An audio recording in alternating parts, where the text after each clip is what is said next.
In this video, I'll show you how to fix page unresponsive error on Google Chrome. So to be able to fix page unresponsive error on Google Chrome, the first thing that you can do is to refresh or restart. So exit pages and then go ahead and reload the tab.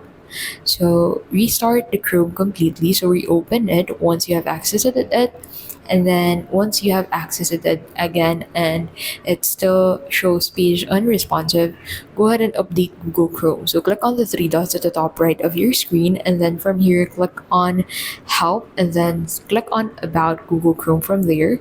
And then Chrome will check for updates and install them automatically.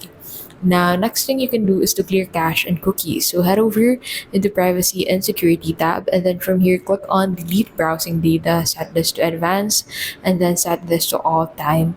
And then select cookies and cache files, then clear data. So if you're on Windows, check for system updates and scan for malware using Windows Defender or a trusted antivirus. And that is how you can basically fix page unresponsive error on Google Chrome.